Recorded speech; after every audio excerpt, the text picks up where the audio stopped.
Well, it's Saturday. Here I am in London, home of freedom of speech and freedom to wear what you want, and I'm on my way to Westminster for the Ban the Burka protest. Let's enjoy.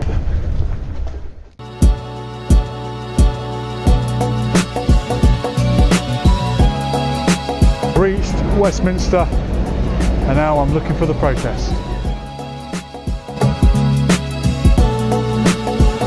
Where are these anti-burqa people? Tell you what, for a city having a demonstration against the burqa, I haven't seen many people wearing the burqa yet, and I've been in London over an hour now.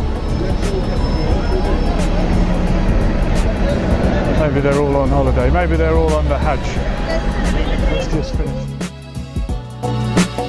Update from the police: not only is there a Ban the Burka protest today, there is also an animal rights protest going on, so I hope no animals are being forced to wear the burqa or we'll have an absolute riot on our hands. Are you going to cross the road? Yeah, I see where. Ban the burqa.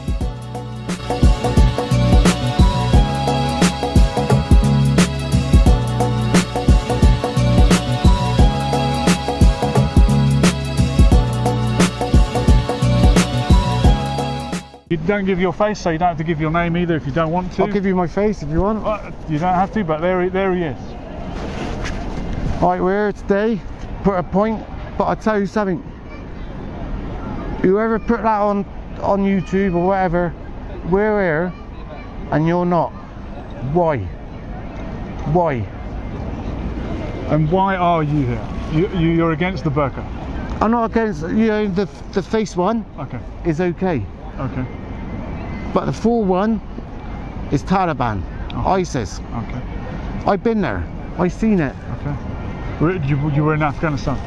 In Iraq. Oh, you're right. Okay. As a soldier. As a war Marine. Well, thank you for serving the country. Right, thank you. I'll be honest with you. I'm against the Iraq war, but that wasn't your choice. That ain't our choice. You served your country. I do respect that. We protect our country. Absolutely. Just one question about wording the demonstration as ban the burqa. The burqa obviously has Muslim religious connotations. Would it be better to say ban face covering? Because there are Orthodox Jewish people who cover their face as well for religious reasons. We cover our faces at football. Yeah. When we can't get in. Okay. And look at the hassle we get. We do this all the time. But we'll get arrested. I'll go in the bank with a gun. I'll get arrested. Is your problem the exceptionalism that it's seen that it's okay for Muslim women to cover their face, but if you wear a balaclava, everyone gets upset? We don't know if they're strapped. We don't know if they're wearing a bomb. We don't even know who they are. Like, you don't know who I am, but I show my face. I was in Iran over a year ago, and the women there are forced to cover their hair. Yeah, but they're forced to do it, not... They're here in England, free. So shouldn't we be better than Iran? That's all right. Shouldn't we be better than Iran and not force people to wear or not wear things? Isn't that the great thing about the UK? That people can, if they want to, wear a burqa or cover their face? We shouldn't be in Iraq. We should never ever be in Iraq.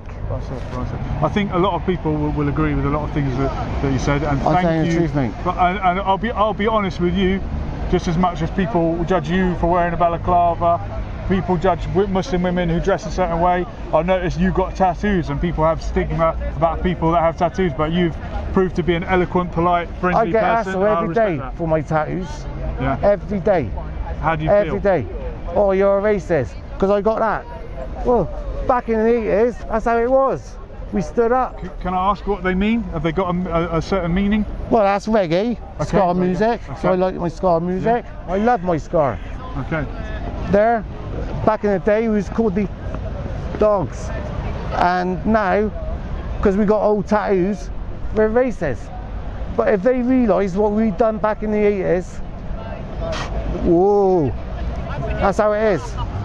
Here comes a Muslim woman. Oh no. Yeah, I don't care. I don't care about that. No, it's a nun. I'm not wearing. I'm not here for colour, race, or anything. I'm here for my grandkids and my kids, and that's it. What you're saying. I don't want my kids going to school with looking at that, how you're looking at me. It's wrong. It's wrong. Fair. No more. Fair comment. Thank you very much for taking time to speak to me. I do appreciate it. We're not here for hate. We're not here to hurt no one. We're here to protect our children, and that's it. You put your case very well, sir. Thank you very much. Good job. Thank you. Thank you very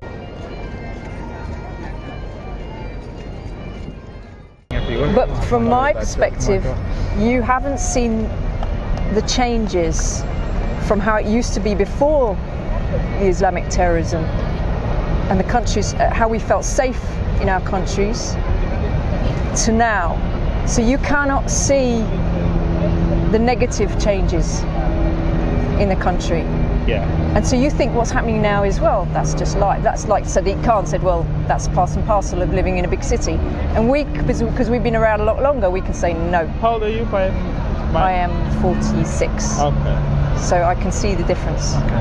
And I can see the fact that we have to wait ages to get a doctor's appointment or a hospital appointment, because that never used to be the case. We can't get houses anymore. That, because we're overburdened in this country, and Brexit was going to be a remedy. Let's see if it happens. Apparently it isn't. Well, happens. if we could get Brexit, but our government is treasonous and is stopping that from happening. You said that you're old enough to remember the IRA terrorism. I don't really remember that, no, to be fair. If you're as old as you claim, you must remember. I grew up without a television, so I was not, and I haven't been politically interested up until recently. Okay. So I know about it, but I wasn't really following it. I was too young, I think. Okay. Well, history changes very quickly. I remember growing up at that time, being back and forward to Ireland to see family, and that wave. How old are you? I'm 33. Oh, so you're more aware of it because you're Irish. Oh yeah, it's in my blood or whatever, and we were travelling back and forth. That's all gone now. It's in the past. Irish people can go into pubs. There's no discrimination against Irish people really anymore. Now the discrimination or the hatred, or you might say the genuine fear, is towards the Muslim population, and they are the new enemy. I'm sure in 20 years it will be someone else. No, I don't think so. Their culture is so different to ours. It's not like the Irish culture is similar to English. But they still had a fight, and they still were ready to kill English people. They did. Even as close as the culture might be, you can still be ready to kill for it if you're feeling oppressed, if you feel an injustice has been done to you. But where is this Islamic terror coming from, would you say? It's coming from their belief system. No, you can't say that, because obviously terrorist attacks by Muslims only started in the 2000s, properly. Which belief system? There was right? They weren't that common. That's the most famous one. 1950s. The Middle East, there's been terror going on for how long? They've brought it all up to us. Now it's on our doorstep. We're having to deal with it. Islam and the Jewish have been fighting in the Middle East. Now they've brought it into our Christian country, and it's on our doorstep. And the Christians are having to go, we have to deal with this now. Do we want to deal with it? No. Why should we have to deal with that?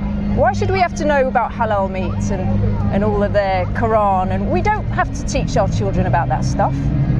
We are a Christian country. We don't have to adopt their culture. They should be adopting our culture. Isn't one of the good things about this country that we do teach people about other cultures? We've been too tolerant. Okay. When you're bringing up a child, there has to be limits. If you're too tolerant bringing up a child, it's going to walk all over you, and that's what Islam has done to us.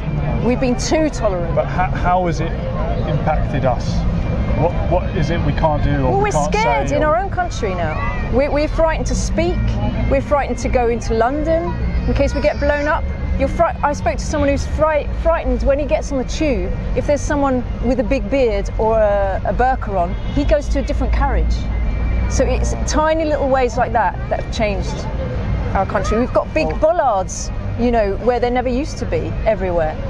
all over Europe. But is it right to be scared of We've got people policemen with walking beards? around with big guns. That we used to have constables with a truncheon saying hi to the kids. Yeah. Things have changed massively and in a bad way. Can you put that all down to Islamic immigration? Yes, Isn't that just totally. globalism in general? No, because look at Hungary, Poland, they don't have any terrorism. None. And Because they have not allowed any Islamics into their country. Christians from the Middle East not still an alien culture? I mean, I don't know how you would vet people on what religion are you. Anyone could say they're any Well, do Christians walk around in a burqa? I doubt it.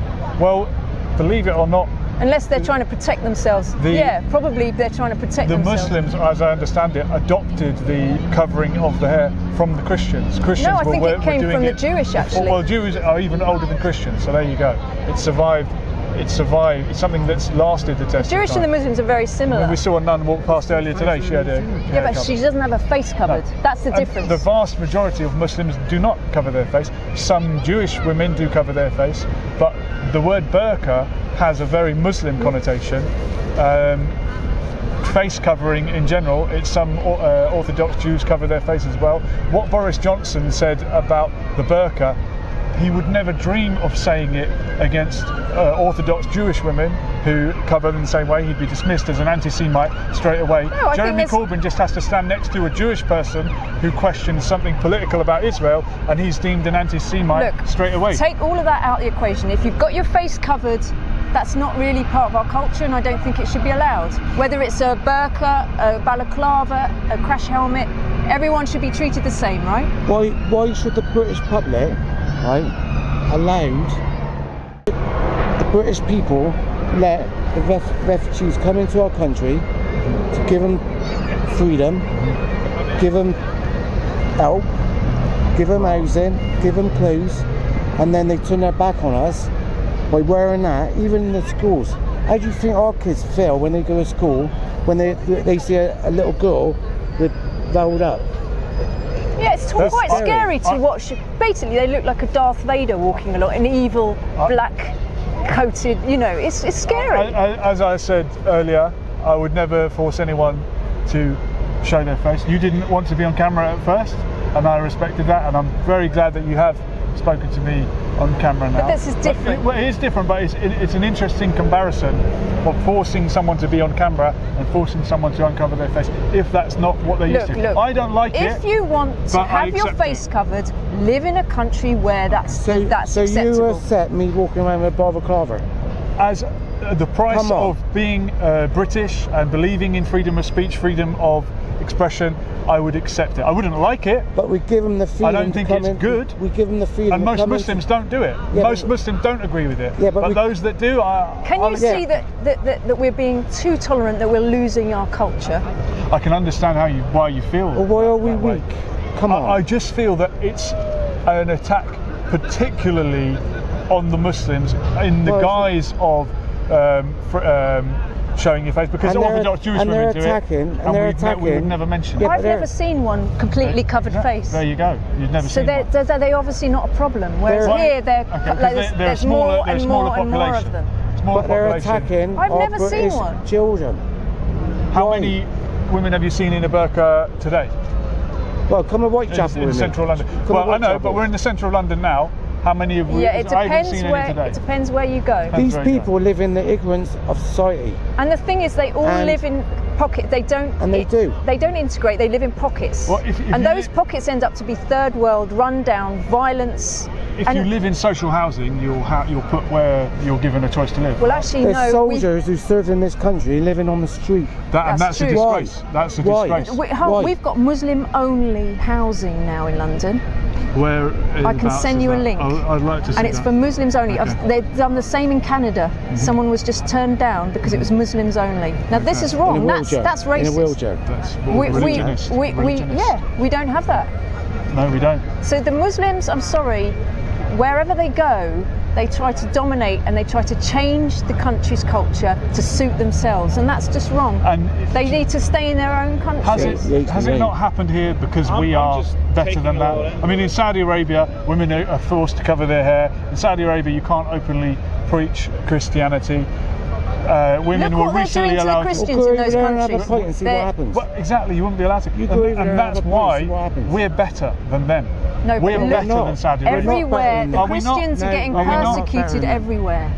This country. This is now. And isn't it great that we don't do that? But it's turning into a holy war because look, if they're knocking down churches and killing Christians all over the world, haven't we got to say, well, hold on a minute, why are we allowing these people into our country? Our churches being knocked down? Yes. I know that in Saudi Arabia, preaching Christianity openly is forbidden. I don't know where churches have been knocked down. Why is the government weak?